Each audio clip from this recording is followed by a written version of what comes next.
afternoon and good evening to all of you out there. Hope you guys are doing well. My name is Scott Churchson, and this is Tales from the Film Set. And welcome to Spanglish World Network on Zingo TV, channel 250 and 249. Please remember to download the Zingo TV app on the app stores of iOS and Android devices.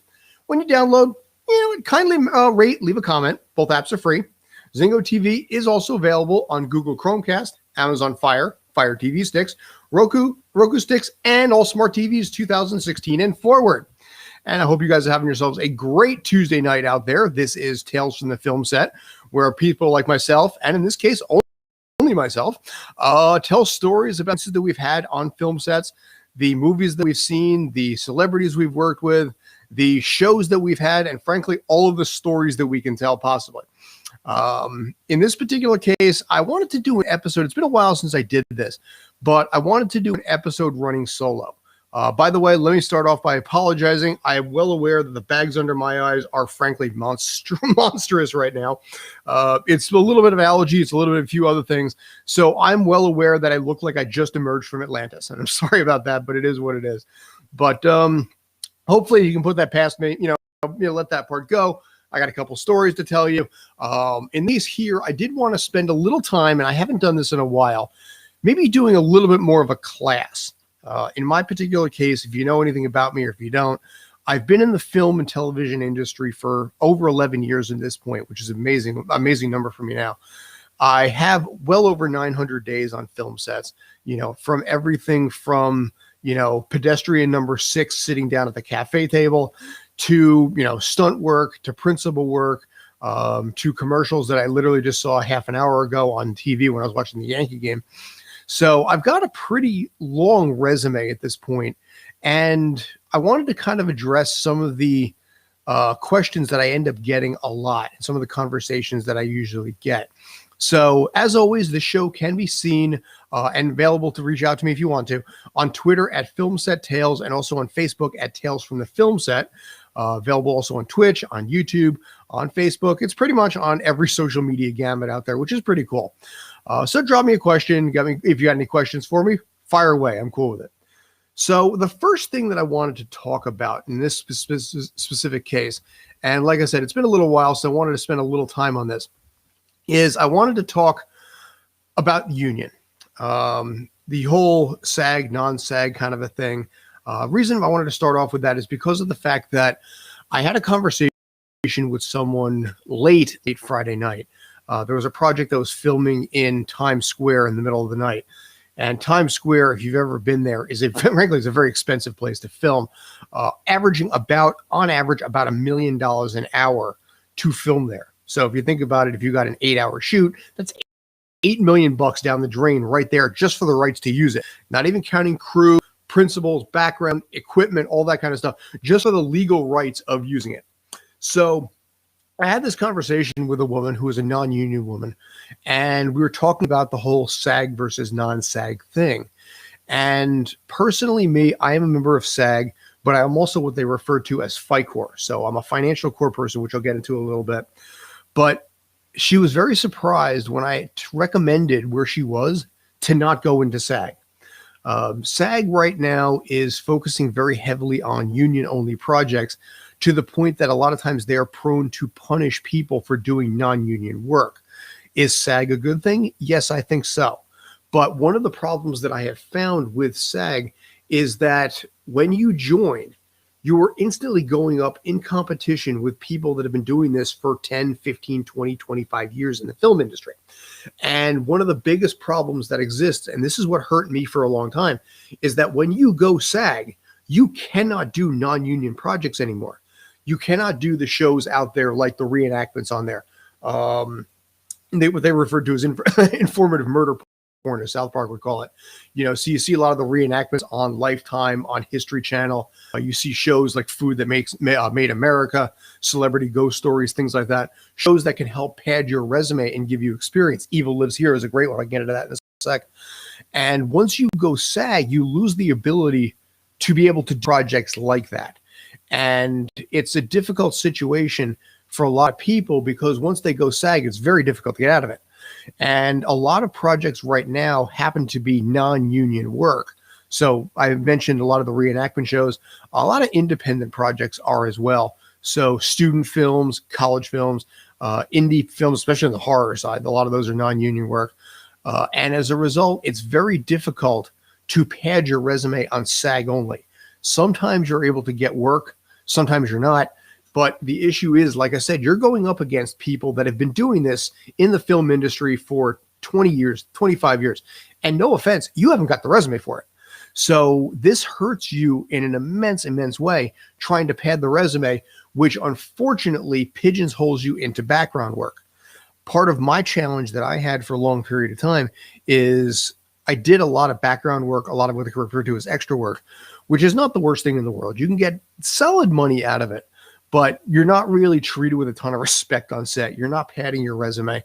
You're not building any credentials and credibility as a professional background actor. So if you are non-union, I'll be honest with you, stay that way. You know, the issue right now is go SAG when you absolutely have to, not when you get what they refer to as 3 waivers. SAG is something where in order to qualify to join SAG, you have to become what they call waivered, where if you have a unique ability, a unique look, a unique skill set that people in SAG do not have, and they are unable to find someone that matches that skill set, they will bring you in and they will give you a waiver for the day to make you a union person.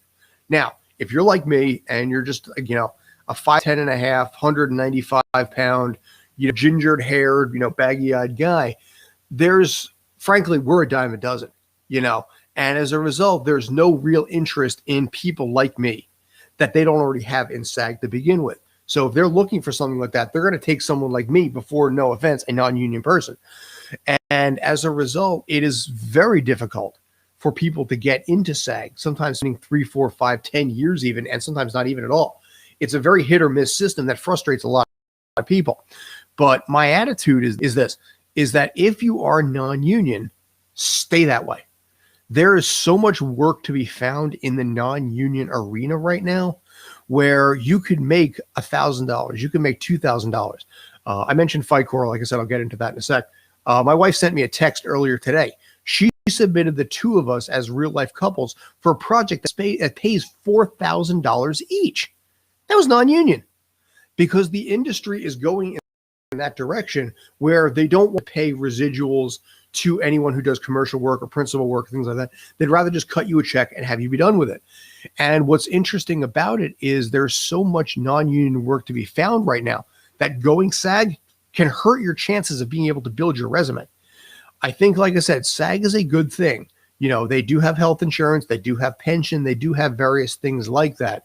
But if you're looking to make a career out of this beyond just background work, and your resume is not where you think it is, or it's a lot of small end stuff, be very, very wary about going SAG, especially because you got to drop $3,000 or more. I forget what even the number is now to be able to go to the union and become part of it. The waivers, like I said, is a very difficult part of this. You know, me personally, I had joined SAG in 2012. So for me, what ended up happening was there was a merger that was supposed to happen between H.E.R, which is really television and radio, and SAG, which was film. So a lot of the TV shows at the time, Person of Interest, Elementary, shows that are still in the air now, I think Blacklist is one of them, Blue Bloods is definitely one of them, are H.E.R projects. H.E.R and SAG ended up merging in 2012. So for me, I joined H.E.R in 2011, assuming the fact that the merger was going to happen and I would backdoor into SAG, and I was correct. The issue is now I was unable to do non-union work. So I had filmmakers and I had people that I worked with for a couple of years that gave me a ton of credits. You know, I had student films. I had stuff in film festivals. The Celebrity Ghost Stories. You know, a lot of these shows that had given me credibility, a lot of these, you know, indie films that had gotten me on the radar, suddenly couldn't do them anymore because SAG will fine you like $1,000 to be able to do any of the projects like that if they catch you doing it. Do they catch everybody? No. But I know people that got caught. I knew a guy that actually did background work on an Applebee's commercial as full-fledged SAG. SAG fined him and won, and he had to pay $1,000 to SAG for breaking what they call Golden Rule 1, which is the predominant rule that says you cannot ever do non-union work. If you do, we will fine you. And you know what? For this dude, they did. So be very wary if you go SAG, understanding that your resume may not be able to be padded well. Now, if you're fortunate enough to have the resume where you've got principal credits, notoriety, and credibility, if you're on, if you're a TikTok celeb, YouTube, Instagram, things like that, where the casting directors will hire you, then SAG is a different ballgame. But for the average run-of-the-mill person like myself and like a lot of the students that are coming out of school, they have no resume. SAG's going to crush them. And unfortunately, it hurts a lot of people and it burns a lot of people out.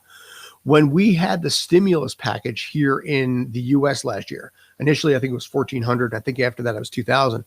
There was a lot of actors who paid the fee to get into SAG at that point because suddenly the money had come in. None of them were getting work. And it's become a very difficult situation for a lot of them because they're relegated to background work because they have no resume. Now, as I had mentioned, and this is something that SAG does not like me talking about, but I talk about it anyway, because this has been a boon to my resume, is I am what's referred to as H.E.R. Now, for those in Canada, there's probably something similar to it. I don't know how that necessarily works. If you have a question, I can find out. But with H.E.R, what it is, it's a congressional ruling here in the United States that allows union people to do non-union work. And it's not just in SAG, it's across the board. It's everything from plumbers union, electrician, television, everything like that. It is a ruling that came about years ago because there was a guy, I think it was in a plumbers union or something like that back in the 60s, where he didn't like the fact that a lot of his union dues were going towards a political candidate that frankly he hated. And when you actually put money in and you're paying your union dues, yeah, money does go to political candidates and things like that. It's how it works. But he hated this candidate, and he hated the fact that he was literally funding this candidate's congressional reelection bid because it was coming through his union dues. So he took him to court, and he went all the way, I believe, to the Supreme Court, all the way down in Washington, and by God, he won. And he actually, as a result, created a rule called FICOR, Financial Core, that will allow you to do union work, non-union work. Non-union work you do not have to pay dues on, union work you do. But what happens as a byproduct of that is part of your union dues that would go towards political candidates, things like that, gets pulled out of what you pay the union every year. So for me as a FICOR person, I don't pay for any political candidates, which frankly, for me as an apolitical person is a glorious thing. I'm not going to get into my politics attitude. I can really go into some stuff on that, but Lord knows I don't want to do that right now. But what was interesting about it is it opened up a window for a lot of people like myself to be able to do union and non-union work. And whatever union is cannot legally stop you from doing so. This question I do get a heck of a lot. How do you do that? What happens is if you decide to go FICOR, keep in mind that you can't really undo it. SAG won't allow it. But you declare your legal congressional rights to do so, and you send a certified letter to California. They can't stop you from going financial core. They will send you a letter back. That letter is going to basically be the disapproving parent. You know, remember when you were a kid, and you did something your parents, they let you do it, but you knew they hated the fact that you did it and they told you so? This is going to be what's going to happen when SAG sends you that letter. They're going to send you a huge disapproving letter of like, we've accepted your decision to do this. It's your right. We're not going to stop you. But it's your decision to make, and it's your mistakes to make. Sincerely yours, SAG. And it's kind of funny because I got the letter upstairs, and that's pretty much what the letter says. But the beauty of it is, again, you can do non-union work without fear. I had gone back and forth for a long time trying to decide, do I want to do it? Do I not want to do it? And I was talking to a guy that, frankly, I'm not a big fan of, but he has a hell of a good resume. And he convinced me to go FICOR. What was interesting, as soon as I did, and as soon as I was able to do non-union work, I landed a commercial on CBS News here in New York that ran for an entire year. And I became the what are we paying taxes for guy, because it was a guy for CBS, and I was just going off on this huge rant about taxes and where the money's going and what's this. It was just a pure, just emotional ad lib. And they just let me roll, and they just took snippets however they wanted to, and then started putting them on the air. And it was funny because it happened like 2 weeks after, and I became known for a while as the what are we paying taxes for guy, People on Facebook were taking screenshots of this. People were posting it online. I saw this thing all the time. My father, who I'll get to that in a story in a minute, support from the home turf. He was taking video. He was taking pictures. He had pictures on the refrigerator wall, which is nice. But what's interesting about it is I was paid $250 for that commercial. It may not sound like a lot, but that was 3 hours of my day. I went up to Riverside Square in New York, which is, kind of a nicer little area up there in Manhattan. I filmed for 3 hours. They fed me lunch. They got me something out at the corner deli. So it wasn't like high profile stuff, but by God, they did the commercial and I just got paid. And it was a really kind of a nice thing, which, by the way, I did not audition for. They just looked at me and was like, yeah, he looks like a properly pissed off guy. Let's put him in the commercial. And they did. And as a result, I got this commercial that ran for a literal year plus, on CBS News. And it came about because of the fact that I won H.E.R. Shortly after that, I did commercials for the New Jersey Devils, which was really cool. They contacted me again to do commercials this year. So I did commercials with them for 2017, 18, and then also for 2021. And it came about because of the fact that I no longer had the fear and the anxiety of being someone who's going to get fined by SAG because they couldn't do it anymore. Again, a lot of the stuff that's out there, a lot of the commercials that I do are non-union commercials, where you go in, you get paid $300 a day, and then that's the end of it. There's a commercial that runs all the time right now on the Yes Network and also on SNY, which broadcasts the Yankees and the Mets here in New York. That commercial runs every single day. It ran like 45 minutes ago. I had the Yankee game on. By the way, for you Toronto folks, the Yankees, last I saw, were losing to Toronto 3-0, so you guys should be happy. But hey, what do you know? The NJM commercial was showing up. So that was kind of funny in a way because it's just, again, didn't really have to audition for it. They're just like, we like your resume. We like your headshot. You have a press kit. Do it. You're in. And that was pretty funny, and I'm grateful for that. But that's the benefit. That's the whole question about, like I said, SAG, not SAG, H.E.R, no H.E.R. I don't know if that helps anybody out there. I don't know if that's something that's useful or not, but it is a question that I find that I do get one heck of a lot because people don't know. There's very little information typically about H.E.R. There's very little information with regards to whether it's the right thing or the wrong thing. And like I said, I went back and forth for literally, actually, as it turned out, 4.5 years. And for whatever it's worth, I wish I had done it so much sooner because I would have made, frankly, so much more money and my resume would be a heck of a lot better. So my suggestion, look into it, do your own homework, but it's not the end of the world and it's really not going to hurt you much if you do decide to do it. The one thing I will close on with that actually you cannot do, if you go H.E.R, you will lose your right to vote. You cannot vote for office. You cannot run for office. And you also cannot get your SAG screeners. The one thing I should clarify on this, and I'm bouncing around a little bit, and I'm sorry about that, is every year for the Screen Actors Guild Awards, they send you DVDs in the mail. They send you DVD, Blu-ray, or access to iTunes to see a lot of the movies that are currently in the running to win awards at the SAG Awards, which is kind of nice. So you can see a lot of the movies that are still in theaters. You can see a lot of the movies that come out way before they got them on DVD and Blu-ray, which is a nice thing to do. You will lose that if you decide to go H.E.R. So keep that in the back of your mind. If you like getting freebies in the mail, you're not going to really get them anymore, but that's a decision, you've got. Again, I'm Scott Churchson. Feel free to ask me any questions you've got. Send me a tweet. Send me a tweet to the videos backwards. So down to Film Set Tales. Also, if you got any questions for me, I can always address anything in that regard. So we are about 20 minutes in at this point, which is amazing to me at this point. Like I said, find us on Facebook at Tales from the Film Set and also on Twitter at Film Set Tales. Next thing I wanted to kind of go into as part of this little, this 101 education class, how do I get started as an actor? The question I'm going to go into before I get started into how to become an actor is the question I get more often: how do I get started in stunt work? And this is where I really kind of want to delve into this one a little bit because stunt work is a very unique entity. There are two schools of thoughts on it. You can be a generic stunt guy who's the guy that basically falls over a chair, gets punched in the face, things like that. Or you can be a specialist. And by specialist, I mean the guy that they set on fire, the precision high-speed driver, the car crash guy, the high fall guy. I don't know if I mentioned high fall.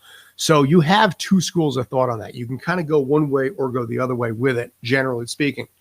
The easiest one, more or less, is to probably become the generic one.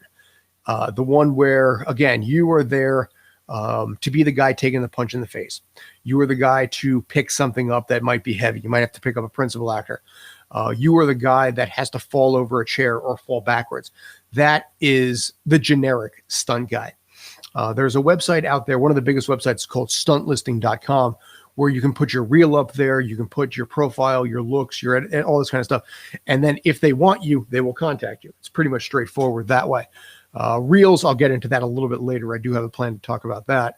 The specialty stuff, setting yourself on fire, high fall, high speed driving, things like that, usually require classes that you have to go to and are much, much more specialized. So I am high fall. I'm generic, what we'll call generic trained. I'm also high speed precision trained and also high fall trained. High fall training, I hated it. High fall training can be done. There's a place, it was either in Brooklyn or Queens, I forget where it was, where you literally learn how to fall from 20, 30, 40, or 50 feet up. And you have to climb this, frankly, really rickety ladder. And then you just kind of just tumble forward. And it's all very controlled. It's all very protected. You have a seasoned stunt guy with you. That's his job, is to just teach you how to do it. So he's there to teach you how to fall literally over this wall. And then you drop onto a large air mat. So if you've ever seen the mats that are on set, you fall onto one of those. One of the biggest things that you have to learn, and boy, did I learn this the hard way, is you have to learn how to fall properly on them. It doesn't really matter how high up you drop. 10 feet, 50 feet, 100 feet, doesn't matter. The biggest thing that you have to do, and this will hurt like hell if you don't do it right, is you need to have your body perfectly parallel to the ground. What normally happens, what's instinctive on this, is it's instinctive to basically duck your head forward a little bit. So if you can see it, if your head is like this, where it's leaning forward on the neck, this is the worst thing that you can do, because your back is going to hit and then the momentum is going to drive your head backwards. And what ends up happening is your head will slap right into the canvas itself and into the airbag, and it will give you one hell of a migraine. Because you're dropping from whatever height you're dropping, and your body, your head is whipping itself back. That's why you have to be so perfectly parallel. So you land like this and your entire body takes the impact of the landing. I did it. Well, I remember doing it. I went up about 40 feet. For me, I am terrified of heights by a general rule. I have stories of that as a child, being terrified to go even down a flight of stairs. I was really bad with it. But I did this mainly to overcome my general fear. I was terrified to do it. I paid $100, $200 for the day, whatever it ended up being. And you have to climb up the side of, like I said, a ladder there. And then the safer thing is not the ladder itself. The safer thing is actually falling forward. So I did this to be able to try and teach myself to not be afraid of heights anymore. And I spent probably the better part of about 4 hours climbing this ladder, falling off the side, climbing this ladder, falling off the side. And like I said, my biggest problem, and this is a rookie mistake, is that you don't land perfectly parallel. Instinctively, you're kind of trained a little bit to lean with your head forward. And as a result, like I said, your head will pop into the ground or into the mattress, and you will cause yourself an unbelievable amount of pain. If you're not careful, actually, you can actually damage yourself. They do make you sign waivers too. So if you actually get injured, you cannot legally sue them. But this is something that I did for about 4 hours straight. And after my fourth or fifth time, I think, really not landing correctly, I'm like, I'm done. And it was funny because the guy that was teaching me was like, congratulations, you went further than most people do on their first day. So I give you credit on that. But the result is I ended up being trained for high falls, but I've never really had to do it because I've never really put in for it. I'm still afraid of heights, like even now. And I never really wanted to do it, even if I got paid for it.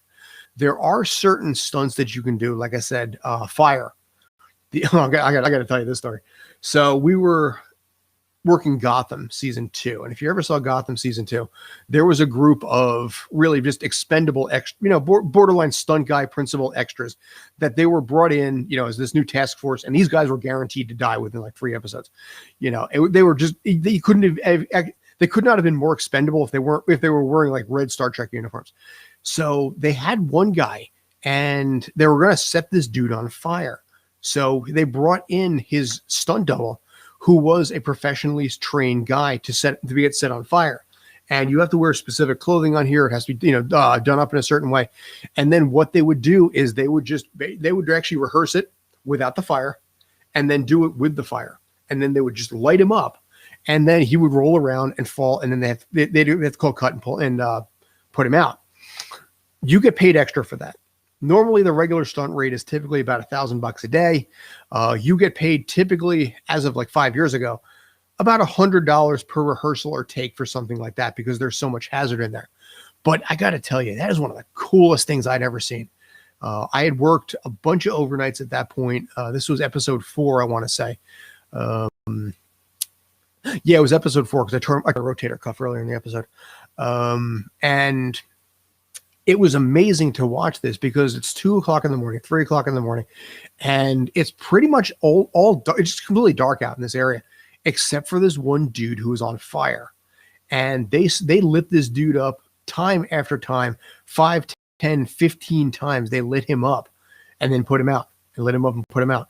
And he got some serious bank on this, but Gotham had money. It had that DC money there. It had that Fox money.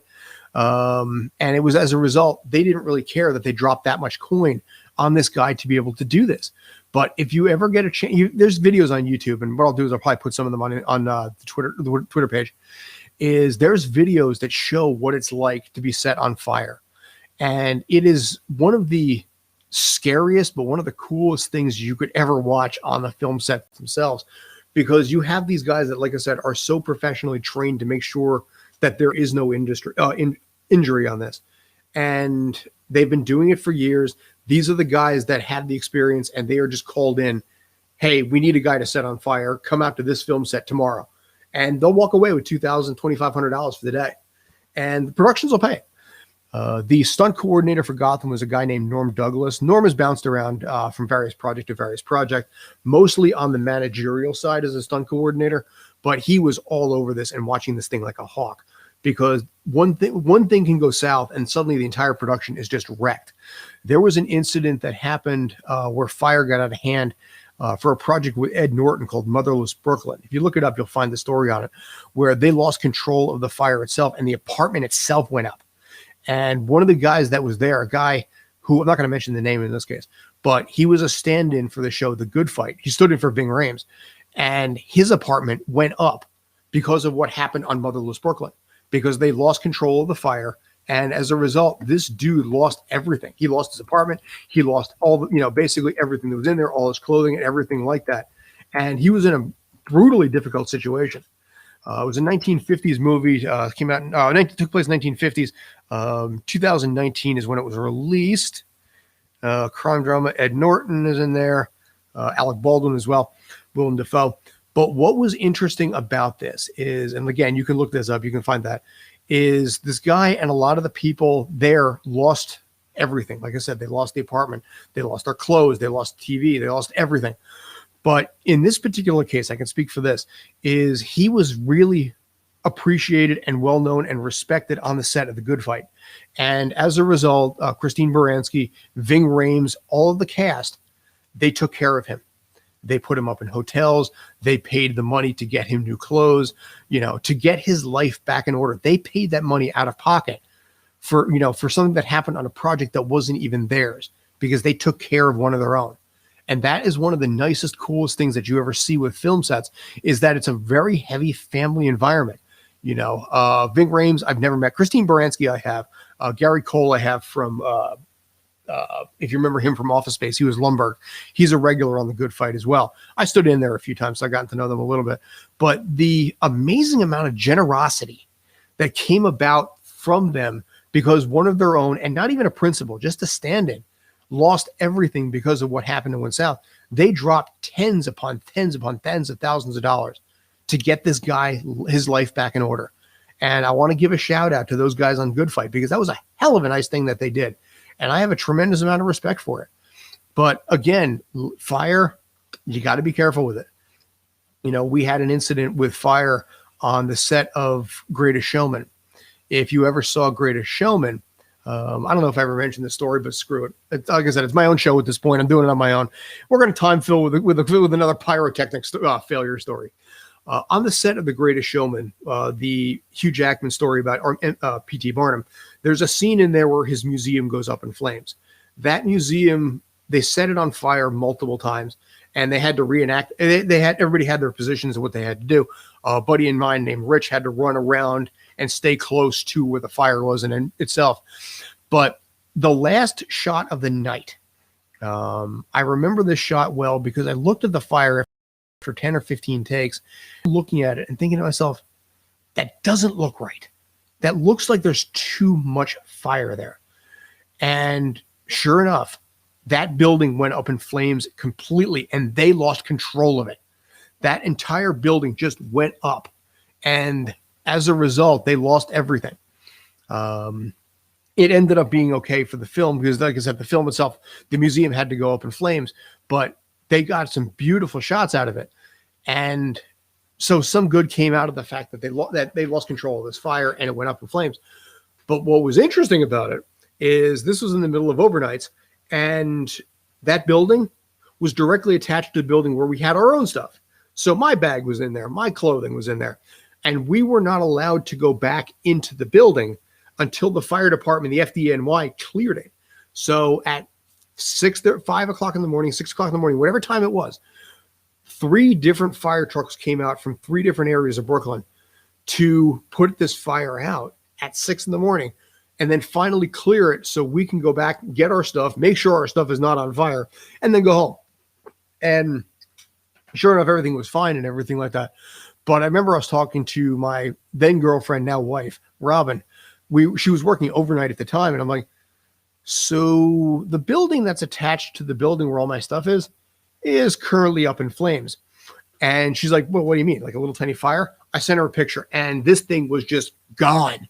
And it was one of the most amazing pictures I'd ever seen because of the fact that, like I said, there was just an unbridled amount of fire and an unbridled amount of just fear on my side that I was going to lose all my stuff. But it was a beautiful shot. It was honestly, that film was a lot of fun too. It was something where you had a chance to be able to see Hugh Jackman in action, which was kind of fun because it was his own project. He put a lot of money into it. I have a soft spot for musicals in general. I'm okay with that, but it was beautiful. There were so many things that were just amazingly shot and amazingly done with that film that you guys, if you saw The Greatest Showman, you saw maybe 10 or 15% of what was really there. 85% of Greatest Showman, you guys never saw what was built. And that was something that I found disappointing. And I remember talking with a lot of the other people there. You would just sit there sometimes at lunch and just walk around and see all the stuff that was built for this thing, knowing full well that you were going to be one of the few people in the world who was ever going to see this thing. And I got to tell you, like I said, that was pretty disappointing for you guys. For us, it was great because, again, we got so many cool things to see, so many neat things there that it's kind of sad that you guys weren't able to see it. Boardwalk Empire was that way too. So, okay. So we are now 33 minutes in, and boy, do I know how to ramble apparently. But we are 33 minutes in, and I got about 25 minutes left. As always, you can find us on Twitter at Filmset Tales, and also on Facebook at Tales from the Film Set. I want to spend a little bit of time right now talking a little bit about creating a reel. This is something that I do get questions on a regular basis as well. And to be brutally honest, I have seen some terrible reels in my time. People, I think when they want to create a reel, try to put as much data in there as possible and try and pack it with as much story as possible. You have to, when you're creating a reel, and this is true for any kind of a reel in this, a broadcasting reel, correspondent reel. I've got every single one of them. I got the stunt reel. I got everything. You have to look at this through the perspective of the eyes of the casting people that are looking at it. Don't put in there what you want. Put in there what they want to see. They don't care about the plot of your movie. They don't care about the story arc your character went through. You know, your character's ability to sit there and suffer in silence for a minute and a half straight over a bowl of cornflakes does not show them much. What you want to show on any kind of reel is quick, bullet point, to the point stuff. If you see my stunt reel, example, the first thing you see is you see me getting a glass bottle across the side of my head. And then from there, you see me getting whacked in the back of the head. You see the stuff from Batman Dark Knight Rises. You see a lot of the other stuff that ends up happening. I'm drawing a blank. Oh, yeah, I got punched in the stomach and kicked in the head. There was a music video where I had to change I had to fix, brighten up the video a little bit. But they want to see quick and to the point what you are capable of. Plot, they don't give a rip about. They don't want to hear that kind of stuff. They just want to know what you can bring to the table. If they have any interest about what you're filming, they can always ask you. But a typical reel should run about 1 minute to 2 minutes in length. If it's a broadcasting reel, maybe a little bit longer, 3 to 5. Voiceover reel, try to keep it to like 1 minute, 2 minutes also. But keep it straight to the point and make it, like I said, fast twitch. You know, think about something that if you were watching this on YouTube, how long would your attention span be caught? You've got to look at it from a casting director standpoint, because a casting director will look at 500 different reels before trying to decide who they're going to bring in.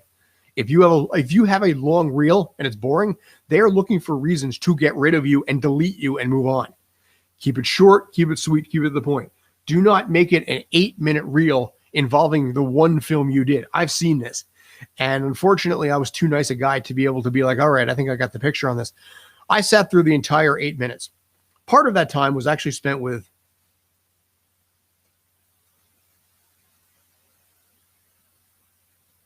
Is this fun, by the way? I sat through 8+ minutes of that reel, and it was just, I remember thinking to myself, there is no way in hell anybody is going to bring this guy in. But I got to tell you, the guy was so proud of what he did. He apparently dropped like $200 or $300 on this reel, thinking it was going to be the next thing. I have no idea who this guy was. I don't remember if I ever saw him again, but he paid $200 or $300 for an 8-minute reel that nobody's going to say. So again, look at it from the perspective of the other person. You may be proud of your work. You may be proud of the accomplishments you've had, and that's a good thing. I don't mind that. That's a good thing. But they don't really care about what you've accomplished. They want, from a filmmaker's standpoint, they want to know what you were actually able to do yourself, as far as your range and how you're able to bring a lot of different things to the table. So I am going to bring up for a second. Well, I pulled myself up on YouTube right now, and I'm currently live, and I literally see myself scratching my nose. Okay, fantastic. All right. But like I said, in this case here, let me see if I can find something for you. Oh, yeah, here we go. That's a good one. So if one of you guys can pull this video up, make sure to put it on mute, because it does have audio on it. It's a song by Thin Lizzy, but I got the clearance for it. But I want to show you part of my stunt montage and show you guys part of what I've got there, just to give you an idea of the quick-paced aspect of it. And this will give you, like I said, a quick little idea as far as what casting people typically look for in a stunt reel. Broadcasting, the same. TV, the same. I don't actually kind of think of it. I'm not even sure if anybody's there right now. So I may not be able to play the video, which is fine. But that's what you want to be able to. Oh, I can't put it in now. Okay, that's fine. So nope. I got an apology. That's all good. So what I'll do is I'll throw it in later, on Twitter or something like that. I'll figure that out. But again, get it to a viewpoint where it's palatable to the people that are watching it. That's my bottom line on this. If you don't have enough material, that's fine. They'd rather see short, sweet, and bullet to the point than see 2 or 3 minutes of unbridled, unmentionable boredom. Now, where do you put it? Actually, let's see. We have 15 minutes left. We're actually doing pretty well. There are a lot of casting websites that are out there right now. Casting networks, Actors Access, Backstage, Mandy. There's a few in there. NY Castings in the New York area as well. All of them, what they will do is they will send you listings of what's available based on your demographic and what you're looking for. So, yes, okay. So basically what I got here is some of the clips from the video itself. That was a see if they can do it. There was a song came out by the Heavy called What Makes a Good Man. So what you just saw there, if you saw that, that was me getting the snot kicked out of me for that music video, which was pretty cool. The guy who beat the crap out of me, no problems with that guy. The blonde woman that was flailing, she had no stunt experience. And as a result, I took, all right there, I'm getting stabbed in the gut, fall to the floor. I'm getting tasered, which, by the way, I had a stunt coordinator for that taser. That was hugely important because in this case, they used actual real taser for that. Everything here is 100% safe, but if you watch what I'm doing, everything is short, sweet, and to the point. It's quick. In this case here, I'm being punched in the head, another swing, and then we're done. We're moving on. Punch in the stomach in my fatter days. And then this was for a mortgage commercial. So you're seeing right here, and then a kick in the head, and then boom, moving on again. So you're seeing all of these things are just fast twitch, quick things. They don't want to see a lot. And, if you see my character type, you can see typically I get beaten up a lot. That's what it usually ends up being, which is not the worst thing in the world. Thank you, by the way. I appreciate that. Because in TV shows and movies, you have the hero, and then you have the people the hero beats up. There is a lot of work to be found from this area, New York, Atlanta, Chicago, Louisiana, places like that, where they need stunt people. They need them for whatever movie you've got. A lot of times with movies, they'll bounce all over the place. The John Wick movies filmed predominantly here in New York, where they bounced around. They used so many stunt people for the John Wick movies, because if you've seen those movies, everybody dies in that movie except John Wick. Spoiler alert. As far as like anybody he goes up against loses automatically. But the amount of stunt people that they needed, if you see the credits, it's just a laundry list of credits there, because they need those people. If you have martial arts training, if you have training when it comes to dance, that's also very important if you want to go into the stunt work side of it. I mentioned earlier, as far as waivers go, coming back to that for a split second, if you have a specific unique ability that SAG does not have, my wife is a veterinarian, as an example. I mentioned dance.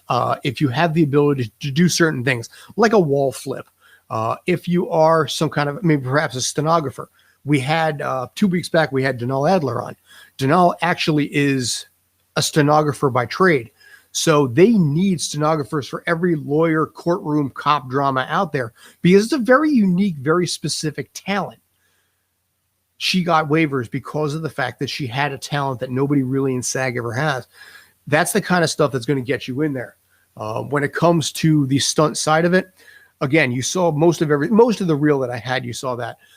It was predominantly me getting beaten up, because when you have a face like mine and a body like mine, you're not going to be the first, the hero on this. You are the guy the hero beats up, and that's just kind of my lot, and that's okay. But there's a huge market for stuff like that. Now, to break into it is the hard part, because stunt people, they want to know, like, and trust somebody. So I mentioned the website Stunt Listings, for example. I mentioned earlier also Casting Networks, Actors Access. If you're non-union, you can really build up your resume on both sides of that fence, the stunt side and also the actor side as well. And you can be able to build a lot. So what you saw and a lot of the stuff that you saw there, a lot of that came after I went FICOR. So when I was punched in the gut, kicked in the head, that was the one at the very end there where basically I got kneed in the head a few times and then punched until I whipped around. That was a couple others. I can't remember what else was in there off the top of my head. A lot of those were non-union projects. And, the taser one too. Those were all non-union projects, because that's how a lot of times you pad your resume.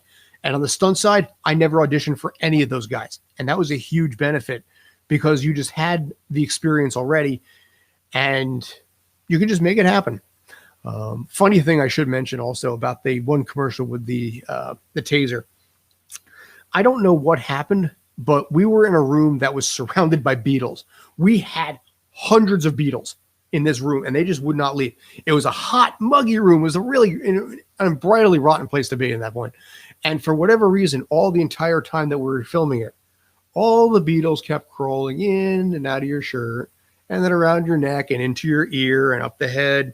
And what would end up happening is they would try to get comfortable. So they would get inside my shirt and just stay put and pinch themselves into my shirt or into my skin to try and hang on. I don't know what they were doing, but it was one of those things where I'd be filming and I'd have a beetle here. I'd have a beetle here, which is hanging on, and we flick them off. And then they would just come right back. We shot that entire commercial surrounded by beetles. Or, it sucked. I mean, it was only a 3-hour shoot. I got paid like $300 for it. And the commercial was nice and it was really kind of funny, which I was grateful for. But that you're going to have to just deal with that kind of stuff. So if you have a low tolerance for bugs or challenges, you may not be able to have a lot of success there. We got about 10 minutes left at this point. This is Tales from the Film Set. Find us always on Twitter at Film Set Tales down there and on Facebook at Tales from the Film Set. Casting network, casting websites. I wanted to close out on that. The main ones themselves are typically in the U.S. area are Casting Networks, Actors Access, and also Backstage and Mandy. I find when I got started in this industry, I got started in Craigslist. Craigslist, you want to be a little bit careful of, unsurprising. But when I got started in the industry about 11 years back, I left the financial world and I was trying to decide what I wanted to do with my life. I'm 34 years old at that point. And I found an ad on Craigslist for a job to become a professional extra. Now, I did sales for 7.5 years. You guys know bad salespeople. I know a bad salesperson. This dude, he was terrible. This guy was one of those guys who's like, all right, so here's what we're going to do. We're going to put you in movies. We're going to make you a star. You're going to look great. You're going to be fantastic. You're going to do this. All we got to do is we got to get you pictures. We got to get you some headshots. We got to get you to sign a contract. We're going to take 15% of everything that you do. But trust me, we're going to make you big. You're going to love it. You're going to make it. You are going to be fantastic. I love your look. By the way, smile for me. Perfect. That's exactly what I'm looking for. It's absolutely fantastic. This dude, I'm actually embellishing this. This guy was just skeeve city. Every part of my sales instinct, except one part of me, said walk away. My head told me just to walk away. My chest told me to walk away. My limbs were crawling because of how skeevy this dude was. But the only thing that kept me from doing that is my gut. I had a gut feeling, ignore everything else, go with it. And that day, even though I hadn't shaved, even though I was wearing a red shirt, I dropped $500 that day for headshots, and they were crap headshots. And $500 right up front for headshots is a lot of money right off the bat there. And it was a thing, but I had to trust my gut a little bit because again, this dude came off Craigslist. He's a guy talking like this. We're going to, the headshot guy is right around the corner. I can hook you up. I'm kind of one of those guys like that. So we're going to make this work. Trust me, you're going to be big. You're going to be amazing. The people are going to be bowing at your feet. You want women? Trust me, you're going to get women. You want men? I don't even care. I'll get them for you. It's fine. My headshots were terrible. And what ended up happening was, to the guy's credit, he did end up busting his butt to get us background work. Now, background work back in the day in 2010 was $85 for a 10-hour shift. Anything beyond 10 hours, you got overtime at like $12, $13 an hour. So you got this guy from Jersey going all the way out to New York to make $85 to give 15% of that to this guy, whose name I am not totally sure if it's John or Jim, or John or Joe, actually. Correction, Jim was another guy. I don't know to this day which of those two is his real name. And it was funny because he did, to his credit, get me a lot of non-union work and kind of get my connections in.